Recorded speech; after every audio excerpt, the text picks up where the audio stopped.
Going on, creepers and geekers? Chris the Atari Creep here. And you know, this subject is something I've avoided for a little while, and for some reason all of a sudden it just seems right, so now you're getting it. And I knew once I started this page it was inevitable that we were going to discuss Pac-Man for the Atari 2600. Mind you, I'm not going to try to convince you of anything. Probably not even going to give you any information you don't already know. I just feel I have a different spin on it. And as usual, a different take. So again, I'm not going to try to convince you of anything.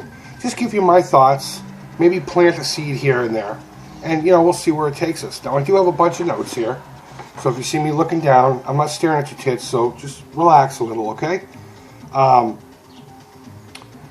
So let me give you an idea where we're going to go with this. I'm going to give you a little bit of history on Pac-Man itself, a little history on Pac-Man for the 2600, maybe some goods about it, the bads about it, and then I'm going to tell you why I don't think it's really that horrible of a game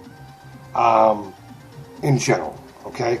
So let's start off. Pac-Man was released in October of 1980. Wow, I was 5 years old, 1980, in the arcades.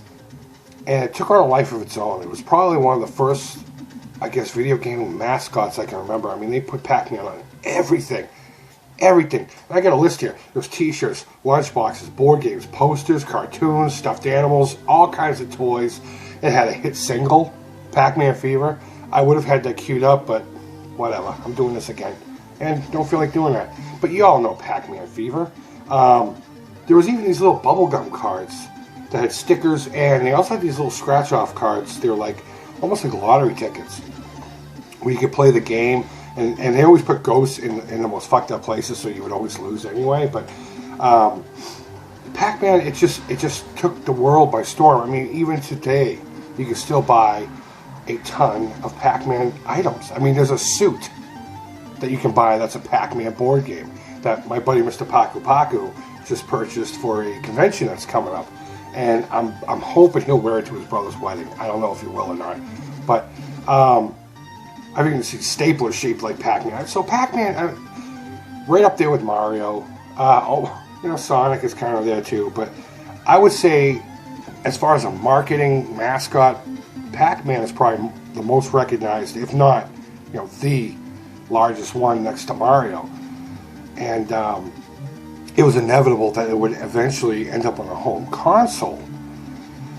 So Atari decided to get their greasy little fingers on the rights to it. In true Atari fashion, they gave the programming job to a guy named Todd Fry, I think his name was. And they gave him about, 27 minutes to write it up, program it, package it, and get it out into the stores. And it was even rumored that it was the prototype that was actually released. And there were other people within Atari looking at Ray Kazar, the guy who owned Atari at the time, saying, look, do not release this. People are going to get pissed off. And sure as hell, they were.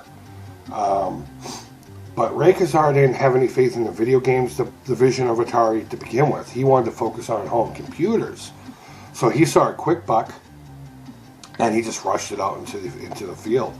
Now, I got a few statistics here. They made about 12 million copies of it. And that was far more, considerably more units than they had Atari 2600s out there.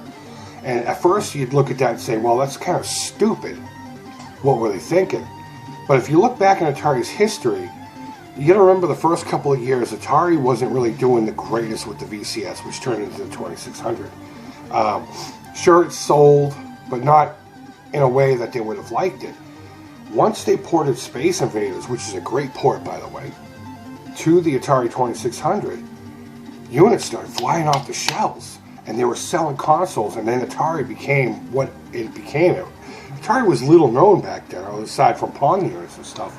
But once Space Invaders hit, 2600 VCS consoles were being sold, and they went like wildfire. You couldn't even keep them on the shelves. So I guess in a way, maybe they were thinking that was the case. This is a huge hit, Pac-Man, and people are going to want to play Pac-Man at home. And if they don't have an Atari, they have no choice but to buy an Atari. So the problem is lightning didn't strike twice. But ironically, and I'm going to have to read this verbatim, the port boosted the video game industry's presence in retail, okay?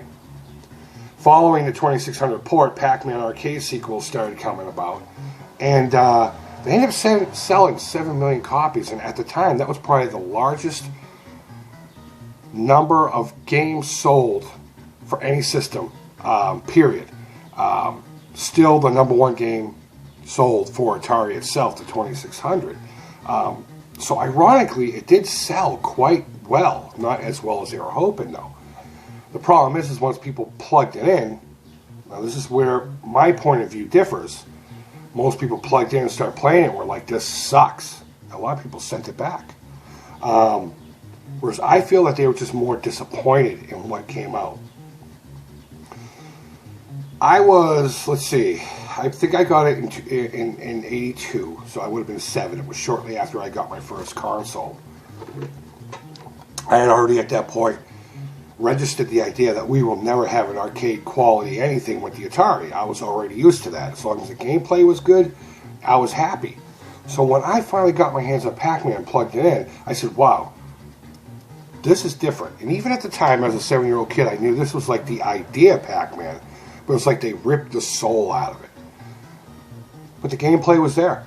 You know, you were a little round thing running around, gobbling up dots, avoiding ghosts.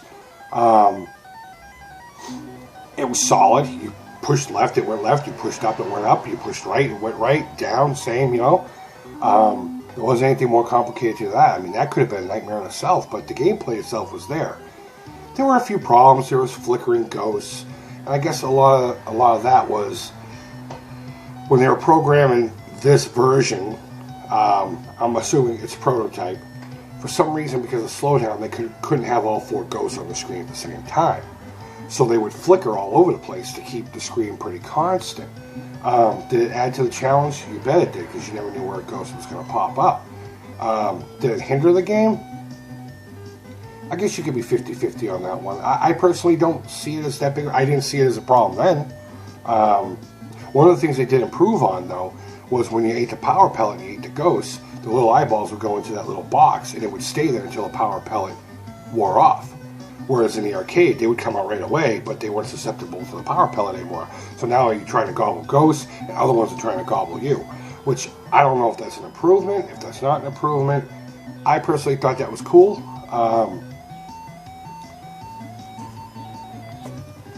So pretty much all that said, sorry about the pause there. Let's talk about the good and the bad. Let's start with the bad. Of course, we get the flickering ghosts. We already discussed that. Of course, it looks different. A lot of people were annoyed by the fact there weren't any fruit. Instead, what we got was, in our area, what we call a block of cheese. I've heard other people describe them as combos, you know, those little pretzels with the cheese stuffed in them. And the fact that it just looked different, I think is where people were focusing. I think they focused on the fact that it didn't look quite like Pac-Man, and were turned off right away. Now, I mean, of course, some of the good was it played well. And the biggest problem I have with people hating Pac-Man is retro guys generally have this consensus, and it's graphics don't matter as long as the gameplay is there. And if you ask me, the gameplay is there. It's there 100%. Sure, there are some spots where you can get stuck, like if you go through the tunnels at the top and the bottom. I've gotten locked up in there. And again, the ghost flickering all over the place can cause an issue here and there. But for the most part, the gameplay is there, and if you were to fail at anything in the game, it was based off of your skill or your level of paying attention to what was going on the screen, and not so much the game's poor mechanics. So, I mean, if you ask me, that makes it a decent game. I talked about the ghost staying in the box until the power pellet came out. This is going to seem like an odd one, and I think one other YouTuber had said it, and that's what actually put that seed into my mind.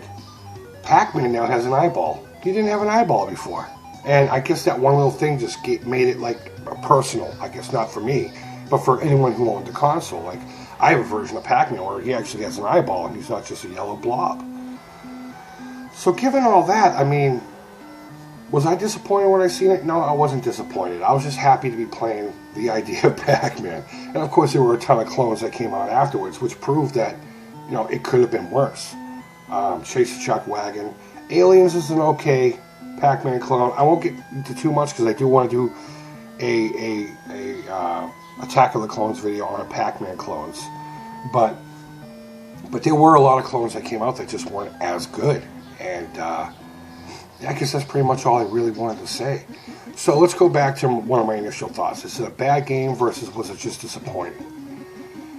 I don't think it's necessarily a bad game. I know I've said it like 20 times during this video. It's not a bad game. If you come down to just the bones of it, it's not a bad game. It plays. It's simple. You can understand what's going on. And the mechanics are there. I think people were just more disappointed. The colors were different. Pac-Man looked different. The way he moved around the board was different. The dots were dashes. The sounds were horrible. I'm not going to lie. Some of those sounds are nostalgic to me only because of when I was playing it. That boot up two-tone do-it. I get goosebumps when I hear that still. But I will say, when he's running around that maze making that gut, that's annoying as hell. I do like the sound of him eating a ghost. I don't know why. I've always thought that was awesome. But it was just, I guess it was too different from the original Pac-Man. And that's where everybody kind of went with the idea that it was a bad game. So last, did it help the crash of 83, 84? Well, I'm not going to say inadvertently it didn't, and I'm not going to say it directly did. What I will say is we all know why the crash happened, and if you don't know, let me just try to sum it up. Too much product, not enough information, and people were getting burnt spending money on crap. Anybody, if I had the money, I could have made a game for the Atari and put it out there. Whether it was good or not, no one cared. Just get it out there, make some money. It was a quick buck for a lot of people who had no business making video games. But you take a big name like Pac-Man, and in this case we'll put E.T. with it too, which again is not the worst game of all time. It's actually a really fun game if you can get past a couple flaws and you know how to actually play it. But you take the big names like Pac-Man and what people were expecting, and I think in the mainstream it really just was the straw on the camel's back. So yes, I do believe it aided in the crash. Did it cause it? No, not at all. The crash was already there. It was waiting to burst. It just needed that little push.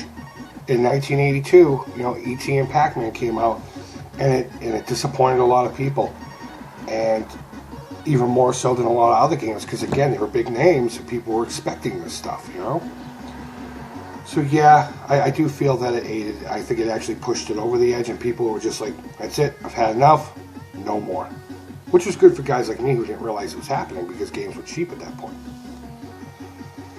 So I don't know if that's all the points I made in my original video. And if it's not, I apologize. This is open for discussion. If you want to make a reply video, comments down below. If you think I'm completely off my rocker, Pac-Man sucks. You know, don't ever play it. Which leads me to my last point before I sign out. But let me know what you feel about it now that I've spoken about it, you know, from my point of view. Do you really hate it, or do you just choose not to play? Because there are better ports out there. Are you with the main group of people who just think it's the most horrible game of all time? You know, leave your comments down below. Let me know. So, very last point.